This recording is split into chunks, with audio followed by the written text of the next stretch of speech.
TruthSolutions.com. 21st Century Radio is sponsored by Hieronimus and Company.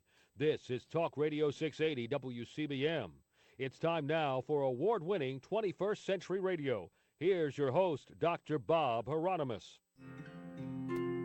One world, one mind, one love. We will find on common ground. Peace will be found for all on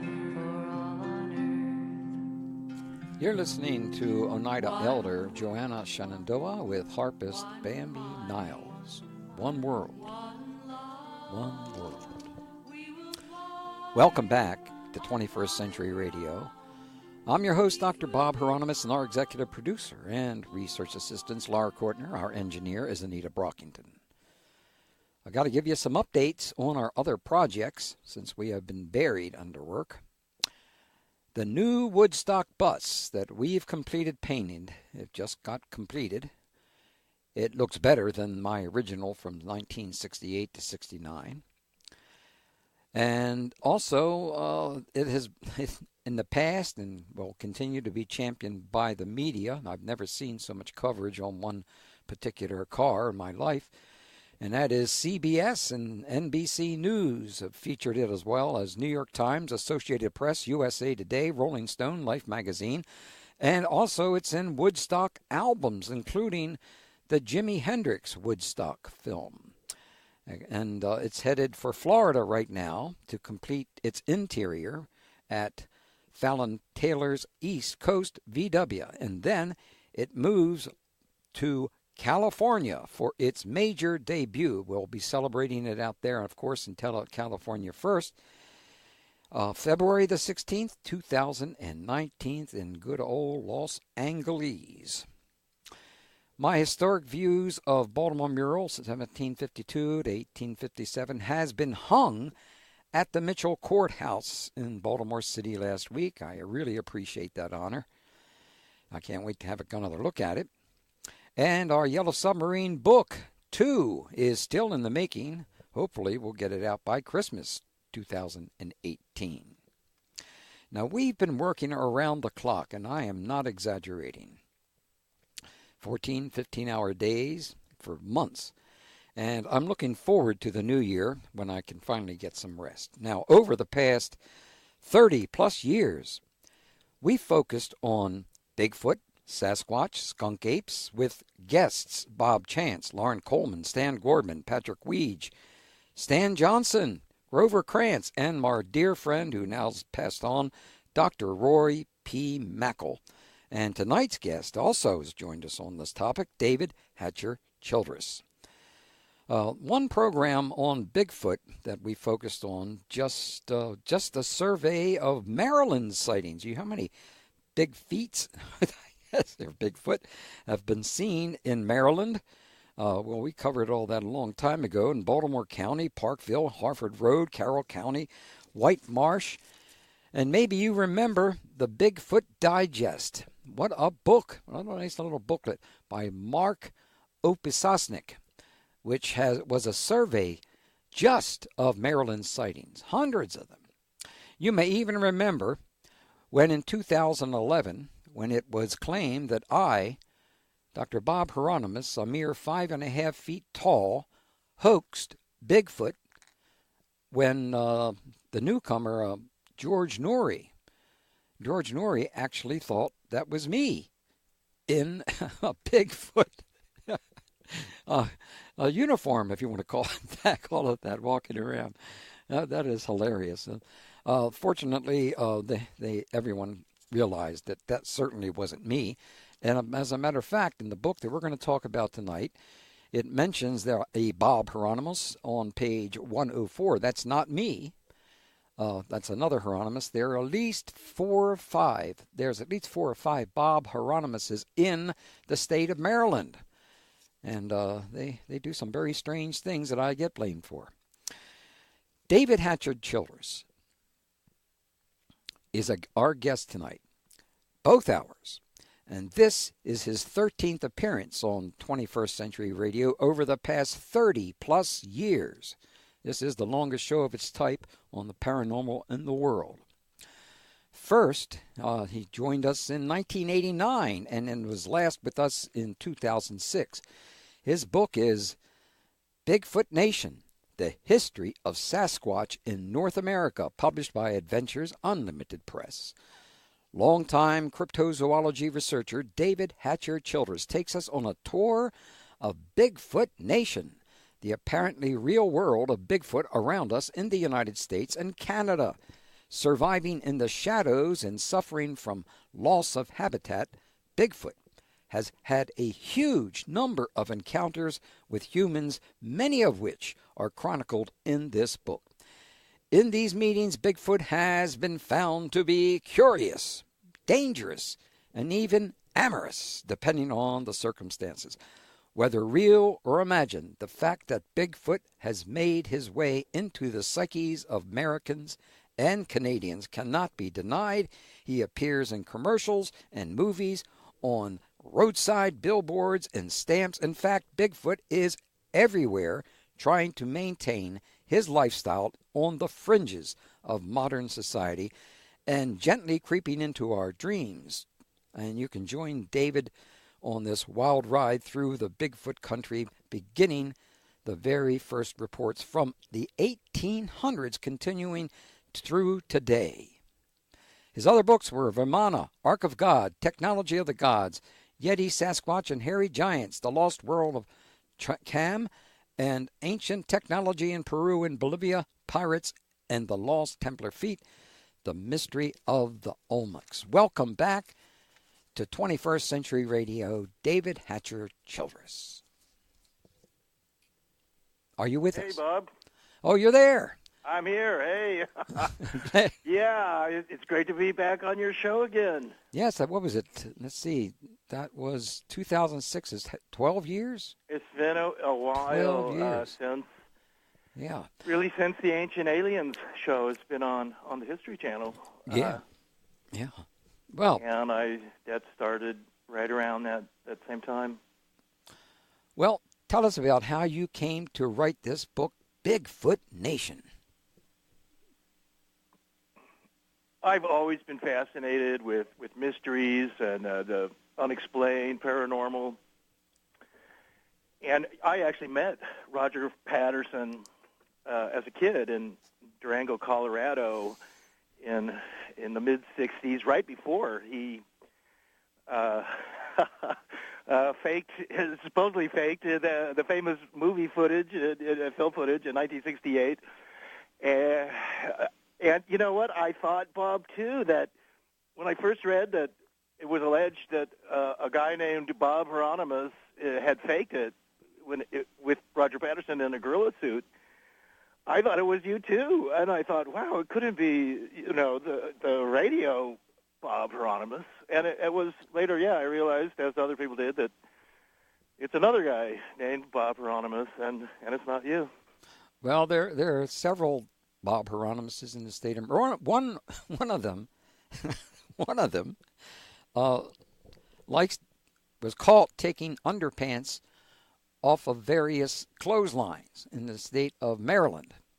So you can imagine how that was when I had to talk to other people who I don't know why he had to collect other people's underpants, but that's the way it goes. I guess maybe Bob Hieronymuses in general are very strange people. Now, so you met Richard Patterson. Roger Patterson. Yeah, sorry. As a young, I was in junior high, I guess, and I actually bought his original book after his lecture, which included audio tape of Bigfoot yelling and screaming. But this was before he had taken the famous Bluff Creek movie footage that is so famous today, and I think is authentic.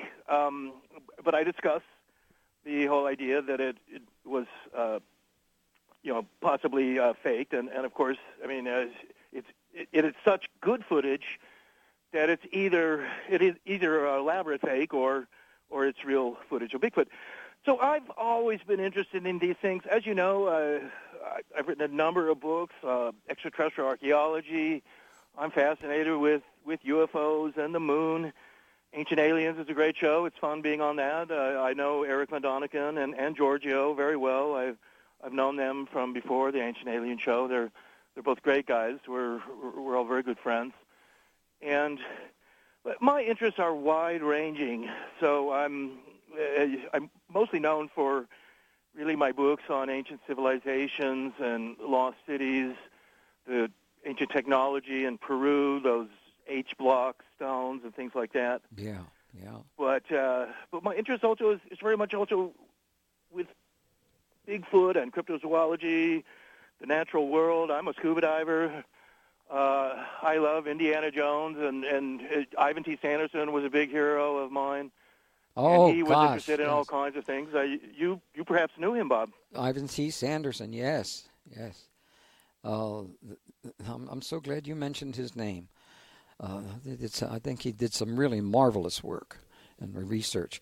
Were you always interested in this? I mean, from when you were a little David Hatcher Childress, did this appeal to you then, or did it just come along gradually? Since I was, just a young kid watching Johnny Quest cartoons and Voyage to the Bottom of the Sea, and later Man from U.N.C.L.E. and whatnot. I was a typical kid growing up in the 60s, and at that time, Bigfoot was in the news. As you remember too, TV shows were The Invaders and the Time Travel, and we were all geared up to that. And then Chariots of the Gods came out. That was a super hit book. It sure was. And it was a movie in the movie theaters. I went to see it in the early 70s. And I was probably junior high then, too, or just a freshman in high school or something. You probably saw that movie at the movie theaters, too, Bob. A couple of dozen Chariots times. Of the Gods. Yeah, sure. It certainly woke up a lot of people, and it got us all going. I think the late 60s and the 70s, all this was so popular. Bigfoot and ESP, those Lobsang Rampa, Third Eye books, and all those kind of things. People were fascinated by all that, and pop music drove it as well. The Beatles and the Rolling Stones and the Grateful Dead and all those guys. And so I was always interested in those things, and I loved to travel. My parents like to travel. I was born in France, actually. My parents are Americans, but my father was a lawyer in the Army. My mother was a French major, and they took me as a little kid to Stonehenge and to the Greek ruins, and we went to Turkey as well, also down to Mexico, and climbed the pyramids there as a little kid. So I wrote a story about Atlantis, which, having been to the Greek island Thera or Santorini, and you've probably been there, Bob, but whenever you go there, certain places, they play up Atlantis as part of their tourism thing. Santorini does that for sure, and you're drinking Atlantis wine, the local radio stations, the Atlantis radio station. And I've always been interested in those things, and I've written a number of books on Atlantis. Yeah. And also on ancient India and ancient Egypt, the Assyrians, Lemuria, and Mu. I've always been fascinated by all that, and I am a believer in these ancient civilizations, Vimanas. And then there's the extraterrestrial component too, the ancient astronauts and whatnot. So my wide interests cover all these things, and Bigfoot there too. And as you know, the Bigfoot bizarrely can cross over into the whole UFO and paranormal field. Mm-hmm. We'll get to that. Bigfoot. Yeah, we'll get to that. Fly UFOs and jump out of spaceships with a ray gun in his hand like a Wookiee on Star Wars. Mm-hmm. A lot of people believe that. I do talk about that in the book. That's true, yeah. Well, let's go to Chapter 2. Chapter 2 is about 1800 to 1899. The Wild Men of the Frontier. What are the earliest reports going back to the 1800s? With earlier reports really start in Canada, but also in New England, and they coincide a lot with the beginning of printing presses and newspapers. We need the press, the free press, to report these things and what's going on. So that was starting right around 1800, and that's when these earliest reports of wild men and the occasional gorilla, they didn't have the name Bigfoot then. The name for Bigfoot didn't come in till 1957, actually, in Northern California. I'll tell you that story in a minute. But so you have these different stories of people, and the wild man is out there. In British Columbia, you actually have a cluster of people even a woman being kidnapped by Sasquatch. The word Sasquatch comes from an Indian tribe there.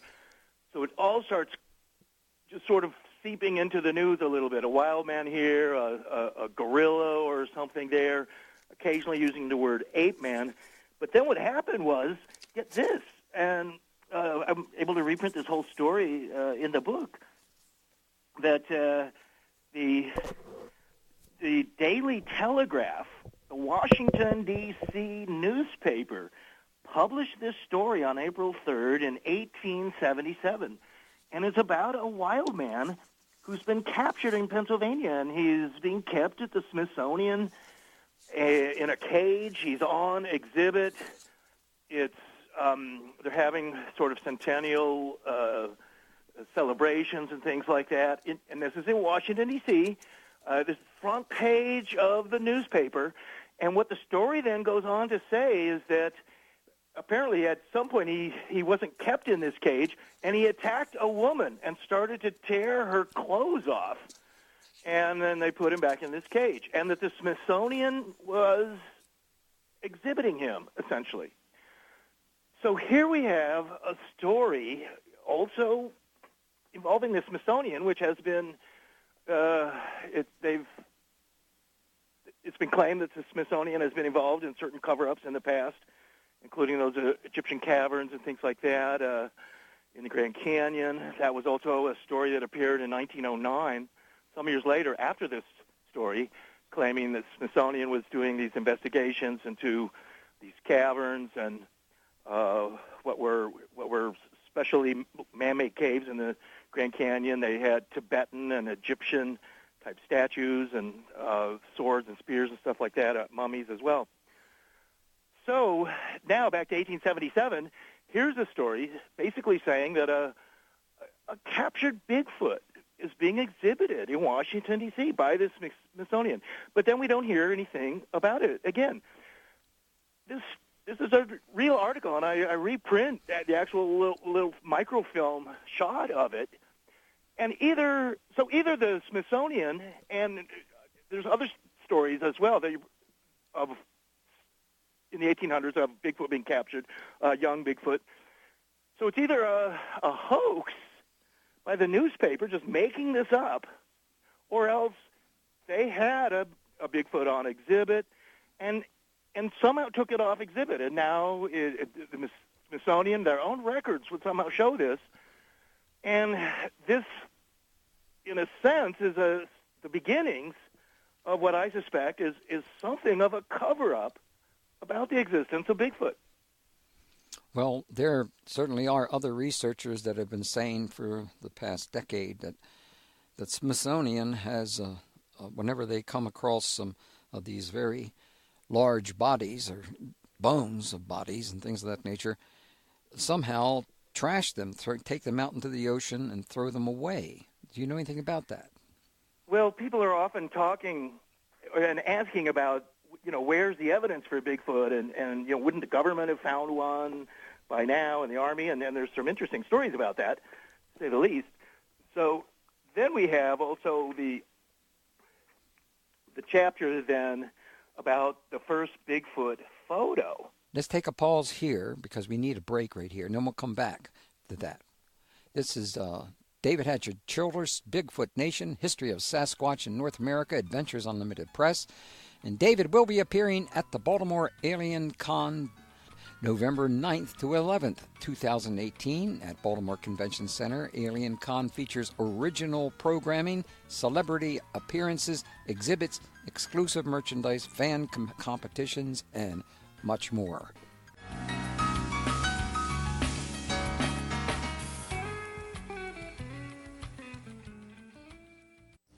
Hey. These pictures don't look anything like Harry. He's right, Nan. It's no wonder people want to kill them. These books make them out to be monsters. All except this journal from the North American Anthropological Institute. Welcome back to 21st Century Radio with our guest David Hatcher Childress, Bigfoot Nation, the history of Sasquatch in North America. And right now we got a whole band coming in here. Adventures Unlimited Press, and David's website is adventuresunlimitedpress.com. Now, David, you were just getting ready to launch us into another area. What was that? Yeah, Bob, the whole issue of photos of Bigfoot. And when I started in my research for this book, and I did a book on Yetis and Sasquatch prior to this one as well, is looking for all the photos and images I could find, and there's a lot more than you would think. I've probably got the most photos of Bigfoot ever in collected in any book, and I had to pay for a number of them, and which was fine. One of the most interesting, and I have as a chapter in the book as the oldest known Bigfoot photo, was a photo that was taken in 1894 in Lillooet, British Columbia. This is sort of west central British Columbia. It's a town full of salmon. The Hudson Bay Company has big offices there. And this photo was taken of one of five, and it's in my book, and I printed in quite high quality in the color section as well. Although it was a black and white photo. It was photography was just really beginning there. It would really be hard for there really to be a photo of Bigfoot. They would be older than, say, 1880 or something. But here's one from 1894.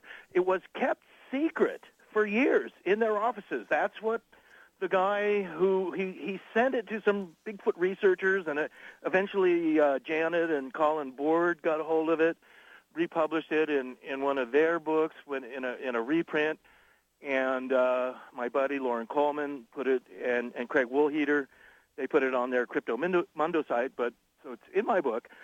The photo is a very clear daytime photo. It's of a dead Bigfoot, and he's in the snow. It's a large foot photo. There's a pair of snowshoes that are part of the picture. There's some kind of building and a bunch of trees in the background. Yeah. It's a Bigfoot dead on the ground. He's covered with fur. He's got very furry hands. And it's either an elaborate hoax or this is a clear daylight photo of a Bigfoot. And literally, it was kept secret by the Hudson Bay Company. And a guy who knew about it, this is the story, he snuck in, and they allegedly had 5 photos. We only really have this one. And he stole it from the Hudson Bay Company. This was like in the 1920s, and then kept it in the family, and then he finally sent it away. So it's astonishing, really, that we would even have a photo this old, and it's a clear photo. We didn't really get any more photos of Bigfoot until the late 40s. There was a photo of Bigfoot that's in my book as well, that was sent to a guy in Denver named Joe Fex. But then it wasn't until Patterson in the 60s that we started getting more photos. And I talk about this in the book, Bob, how there were the evidence that we really had, and this is what Grover Krantz, of course, is such an expert on, was the footprints. And it was in 1958 really that a guy, he was a bulldoze operator named Jerry Crew, and he was up in the Bluff Creek area of Northern California. This is near the Oregon border. It's where Roger Patterson eventually went to as well. But in 1958, Jerry Crew was with a crew putting in a road through that area, and it's super rugged. There's very few little towns around there. This is all west of Mount Shasta. There's not really, in this part of California, the nearest big towns are actually in Oregon, but it's heavy forest. It gets a lot of rain there. There's an Indian reservation nearby there called the Hoopa Indian Reservation. Those people are very well versed in Sasquatch. And what happened was Jerry Crew then, one day, he would come back to his bulldozer on this muddy logging road that he was cutting east to west across this remote part of California.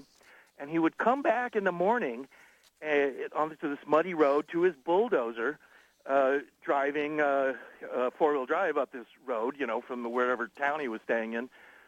And he would come back to his bulldozer, and he would see these big footprints in the mud, very clear, human-like footprints with the toes and everything, but they were gigantically huge. And he was stunned by it. He'd never really heard about this before. He began coming. It was going on for days. And finally, he came back with plaster of Paris, and he became really, in a sense, the first guy to really do this. And he took plaster of Paris casts of these Bigfoot molds around his bulldozer, and then he went to the local newspaper in, Redding, California, which was still quite a bit south of Mount Shasta even, and he showed that to them, and he said, look, I'm finding these giant footprints. I don't know who's making them, what's going on. It's baffling me.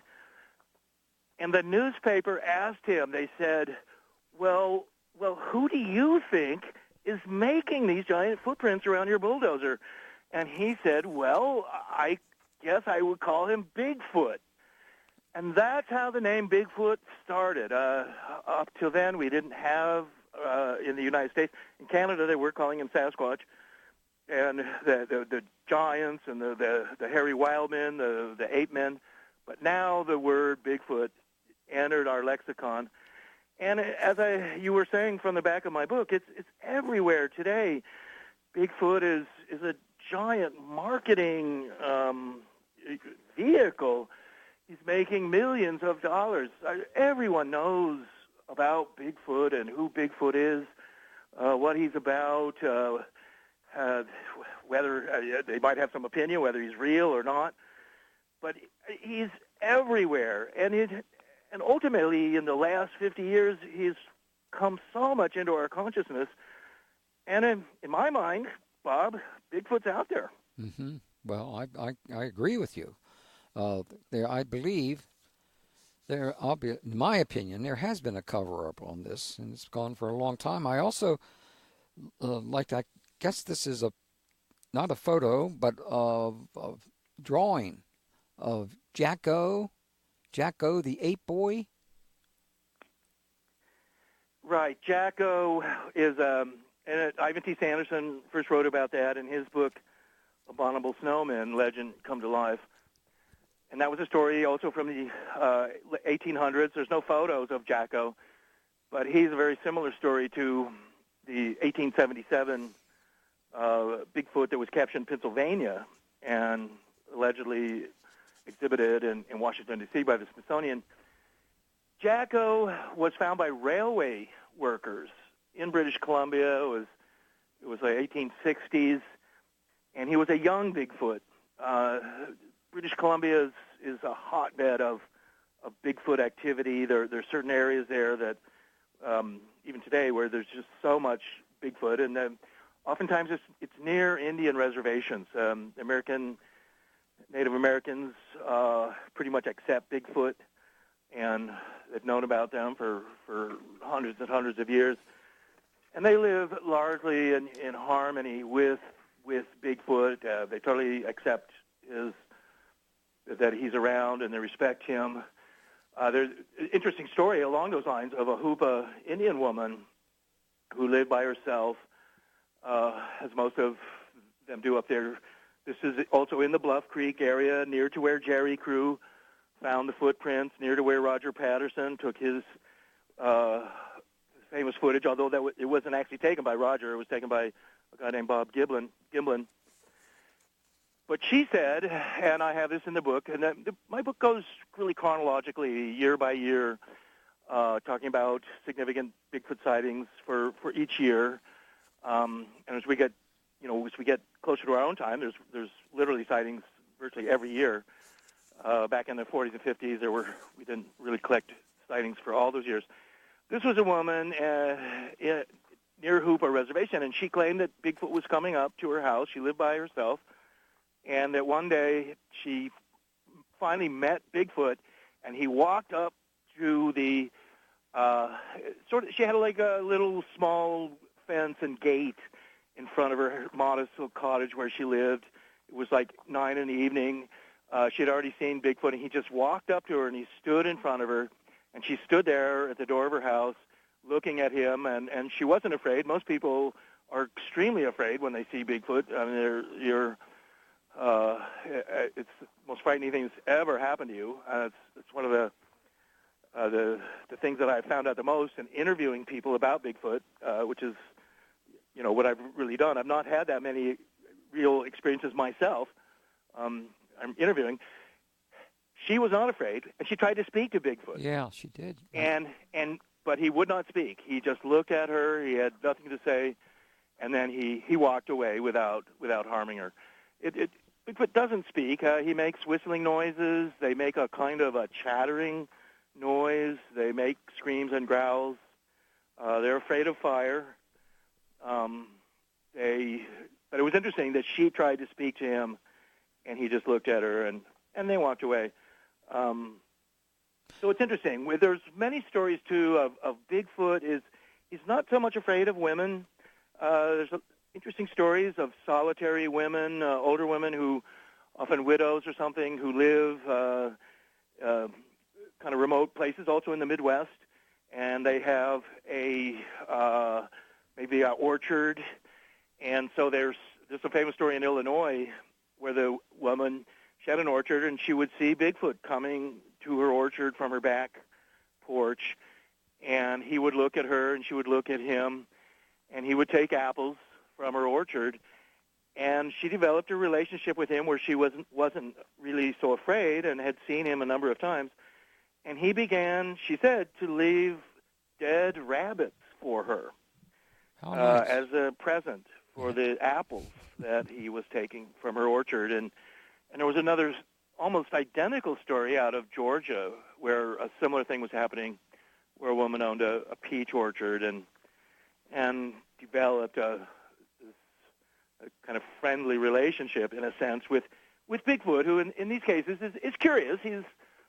That's one thing you can say about Bigfoot. He's curious about humans. He knows now to stay away in some ways. But they're interested. That's why I keep talking about Bigfoot Nation. He's watching, and from the shadows, he's there at lonely little highway place. We have a little tape here on one of the sounds that Bigfoot allegedly makes. Let's take a listen to that. Owner right now. There's many remote areas.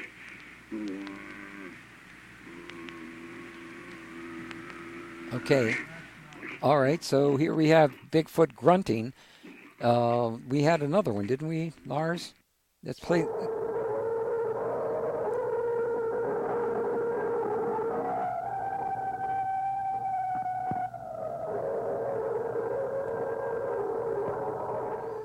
All right, so there we have him singing. Thank you very much, Lars. All right. I don't know if you heard me when I was talking there, did you? Yeah, okay. Yeah, I heard the Bigfoot howling there in the distance. Bigfoot is often outside in the woods. There's even a journal that's been published called Wood Knocks. He makes a knocking sound. We have him out here in the mountains of eastern Arizona, where he's known as the Mogollon Monster. And we have the Mogollon Rim. Arizona is a large state, and much of the south and southwest is desert. But the eastern parts of Arizona are mountain areas, thick forests, the ski areas and stuff like that. The White Mountain Apache Reservation is in that area. And there's many stories of Bigfoot, what we call the Mogollon Monster. And he screams at night. There's a lot of camping in this area, but there's not many towns. Payson or Snowflake or Heber. These are some of the few towns in this huge remote area. It's also where Travis Walton was picked up by that UFO. Has he been on your show, Bob? Oh, sure, a couple of times. But we need to take one more break, the last one of this hour, with our guest David Hatcher Childress, Bigfoot Nation, History of Sasquatch in North America, Adventures Unlimited Press.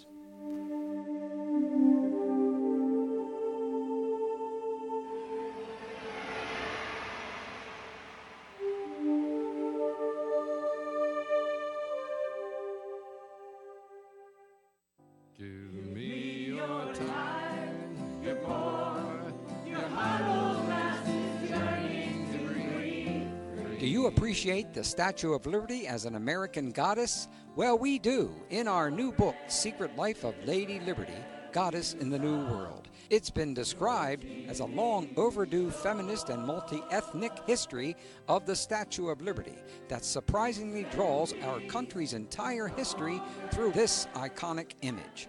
Appreciating the Statue of Liberty as America's goddess allowed us to explore her Native American and feminist roots and to envision a sustainable future where liberty indeed prevails. What can the Statue of Liberty teach us about women's power? Well, find out at www.secretlifeofladyliberty.com. That's secretlifeofladyliberty.com.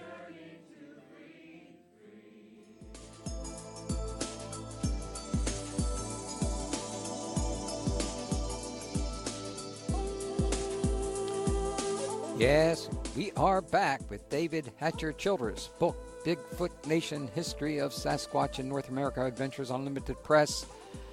And David's website is adventureunlimitedpress.com, and you can also find him on wexclub.com.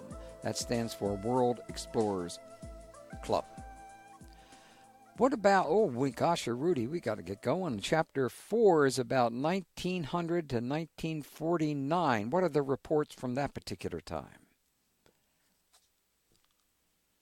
Well, we have the famous report of Albert Osmond, who was kidnapped, supposedly. It is a famous story, and Ivan T. Sanderson tells that.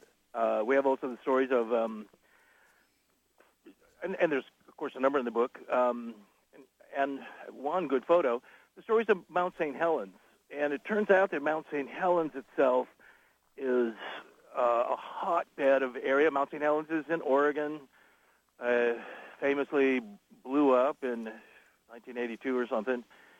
And the early reports were that also in the 1800s, when this British explorer went into that area, and the Indian tribes told him, they said, don't go near Mount St. Helens. It's got these hairy giants, and they're cannibals and stuff. It's very dangerous.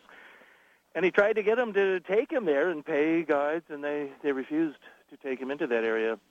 And Mount St. Helens area has never been really populated, and there's only just small little tourist towns and stuff like that there.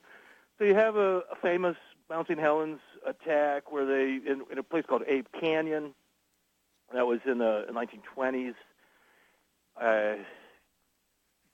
In that story, there was like three prospectors who had gone into the Mount St. Helens area, and they had encountered Bigfoot. They were armed with rifles and whatnot, fought with Bigfoot. Bigfoot at night attacked them. They had built a cabin.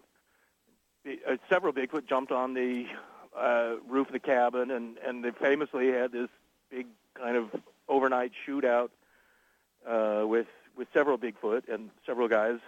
And in the end, they were scared, and when daylight came, they finally left and took off, and it was in the Oregon newspapers and things like that. The Albert Osmond story is a curious one because we had an earlier story that I talk about in the book, which is from the late 1800s, of a woman in British Columbia, And she claims that she was kidnapped by Sasquatch, taken to a remote valley. She was held there for a year where they kept her fed, she said, and then brought her back to her remote village where she was not exactly starving, but was quite sick. And the story is, I tell in the book, and comes from well-known Canadian stories, that she then gave birth that night as she came back, but it was stillborn, and it was, in this case, a half Bigfoot, half human type of baby. In this case, it was dead. In theory, people can have a Bigfoot human child. Orangutans and chimpanzees are also, their chromosomes are very similar to ours. Certainly stories of Yetis and of Bigfoot are that Bigfoot is interested in humans. He's a kind of a missing link. He has a sexual attraction to human females and young ones. And in this case, it was a woman. She was, basically kidnapped. There's a famous Yeti story like that in Nepal, which I write about in my book on Yetis, hairy giants, Sasquatch and hairy giants, which that book came out in 2005. The Albert Osmond one is a curious story because it's where he's kidnapped by a Bigfoot family to be as a husband for this Bigfoot woman. And his story is that he was a prospector in a remote area of western British Columbia. That area is still remote today. That's a heavy Sasquatch area, and Canadians know it well. Sasquatch is a big deal up in Canada, just like Bigfoot is down here in the United States. And but he was kidnapped. He was by himself. He was supposedly taken in his sleeping bag over these mountains. He was thrown over the shoulder in the middle of the night by a big Bigfoot, and then taken to Box Canyon, where he was kept captive. And his story was that he was there for this lonely female teenage Bigfoot who was part of the family, and there was a young kid there too. There was like a mom, a dad Bigfoot. He was kidnapped by the dad, and then there was this female Bigfoot, and then like a younger male. And he still, because he had been taken in his sleeping bag, he still had a few supplies with him, like a big stick of tobacco and stuff. And he claims that, when he tried to leave, they were friendly to him and they fed him and stuff. But they wanted him to stay and be part of the family. That was his claim. This was all in the 1920s, remote part of British Columbia. He escaped in the end, and they became curious about this plug of tobacco that he had. The Bigfoot ate some of it, made him sick, and then this guy was basically able to escape. His is a famous story, and told in a lot of Bigfoot books, I admit, including Grover Kranz's, and even Ivan T. Sanderson talks about it. But it's interesting here, this sexual attraction that Bigfoot seems to have with people. In these stories, Bigfoot is very much a human missing link type animal. He eats, he has sex, he's a hairy critter. He doesn't have, they don't have fire. They don't have the vocal cords that we have. They're incredibly powerful. It's the world of Bigfoot, and it's right out there on the fringes of our society. I'm convinced that Bigfoot's really like coyotes. He's in every state. He's in Maryland. He's in Rhode Island. He's out there in Pennsylvania and North Carolina and down into the swamps of Florida and the Southwest. He's in the cornfields. He's up in northern Michigan. He's in California. He's in New Mexico and in Texas. It's amazing the stories of Bigfoot, how many there are. All the incredible tales. I couldn't even put them all in my book. I was also curious. It was always curious to learn about the older Bigfoots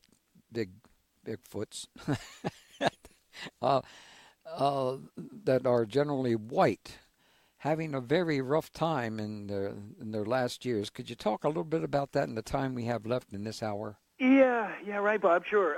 And I'm glad you brought that up. Yeah, the rogue of Bigfoot. The stories began surfacing in the 60s and 70s and 80s of truck drivers throughout the United States and Canada reporting, particularly back when CB radio stuff was popular and all those convoys, and truckers would call into radio stations and stuff like that. And they would see this, oftentimes a very large, tall, white-haired Bigfoot, probably a male. Again, him being snow white hair, like some kind of Yeti poster or something. Yeah. But he is apparently some older Bigfoot who's getting quite old. He's gray-haired, white-haired now. As other animals do, this happens to lions and things like that. You're older male, you're no longer a dominant male, and you're forced out of this tribe or whatever you've been living in. And these older white males, they become rogues. They're cast out of wherever they're this cluster of Bigfoot that they're living with. And we got to stop now. It's the end of the hour, and we come back. We'll continue our talk about the older Bigfoots, and also go into the year 1950 to 1999. Cases on Bigfoot with David Hatcher Childress in Bigfoot Nation.